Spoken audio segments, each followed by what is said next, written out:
where that story is elaborated in the Book of Enoch. In fact, that's where the story comes from, the Book of Enoch. That little reference in Genesis, if you want to know the full story of what the author is alluding to, you read 1st Enoch, specifically the Book of the Watchers.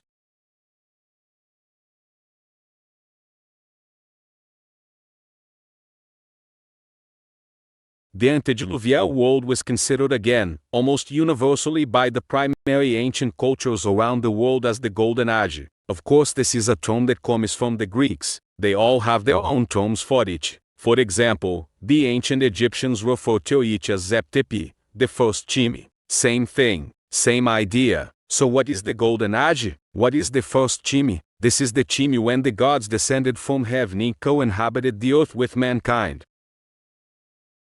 And furthermore, copulated with human women and procreated hybrid offspring. We were just talking about Genesis 6, a confusing passage where the church fathers are somewhat divided. One explanation: the sons of God looked on the daughters of men and found them beautiful. He went aided the thing that men and women do. One reading each as demons, or angels, or demons mating with human beings.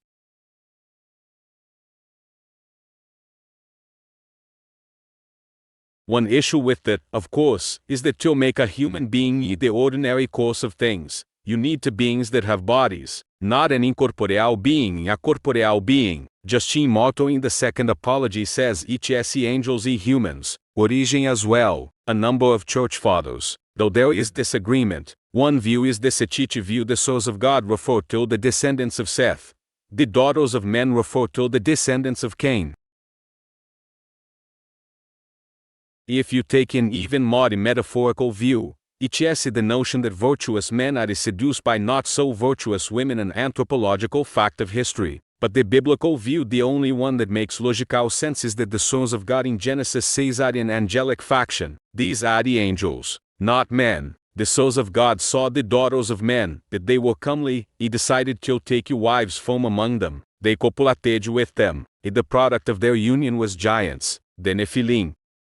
That story in Genesis says the writer does not elaborate. He does not enlarge on this strange digression. He just mentions this bizarre thing. If you read Genesis a billion chimis, every chimi you get till that part. Wait, what? Hold on. Back up. We need an elaboration. The writer of Genesis is not elaborating because the story was already well known. He is assuming the audience already knows what he is talking about. This was one of the most monumental events that ever happened. You see the New Testament or when specific people who were alive within living memory, they say, yeah, you know so-and-so, the daughter of so-and-so, everyone knows. The writer of Genesis is assuming his audience is conversant with the larger narrative. Now to questions.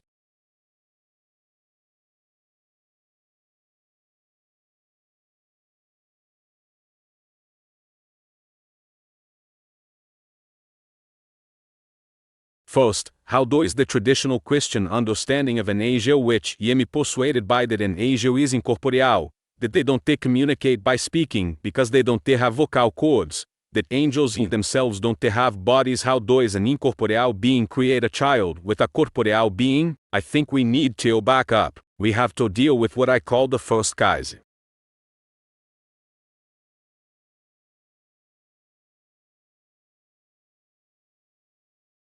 Assume Genesis 6 is angels looking to watch the daughters of men, lusting after them, desiring to take them as wives and copulate. What is the first case? Lust. In the Book of Enoch found among the Dead Sea Scrolls, quoted verbatim in the New Testament in the Book of Jude, the story is elaborated. Enoch is considered apocryphal, non-canonical, except in Ethiopia. The Ethiopian Jews and the Tewahedo Orthodox Christians preserved it in their canon.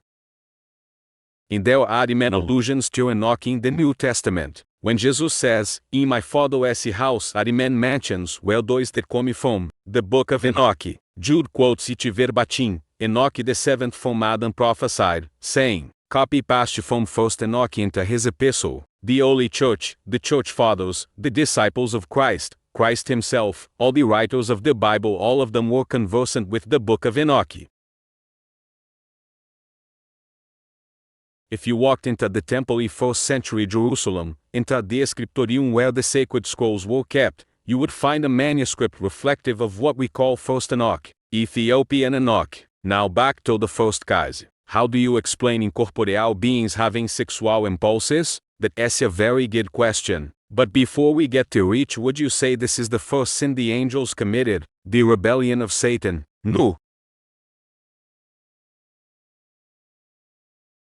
This particular incident was the catalyst for what they were about to do. According to 1st Enoch, the elaboration of Genesis says, not only do these angels lust after these women, they are determined to take them as wives and procreate offspring. So lust is the first cause. Then they descend till the earth. 200 watchers descend till the summit of Mount Hermon. They bind themselves by an oath of mutual imprecations. All for one, one for all.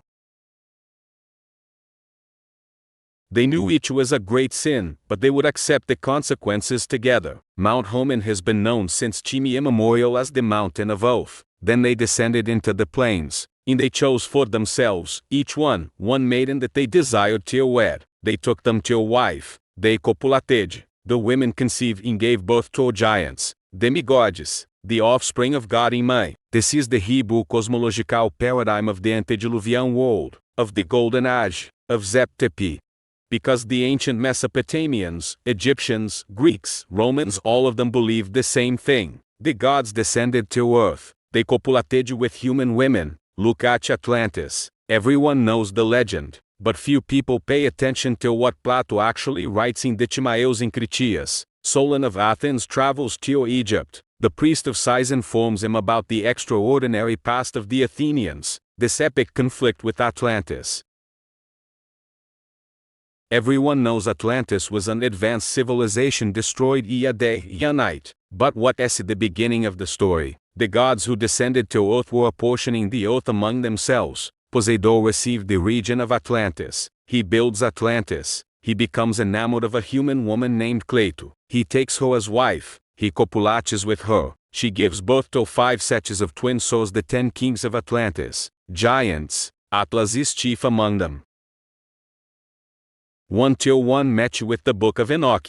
Genesis says, gods descending, taking human wives, procreating. The Egyptians told Solon it was in the midst of the conflict between the Athenians and the Atlanteans that the cataclysm came, destroyed Atlantis, global cataclysm. And the Egyptians said this was not the only cataclysm. They believed it was cyclic. The zodiac a celestial timepiece to track when the cataclysm would occur again. That's how the ancients viewed it.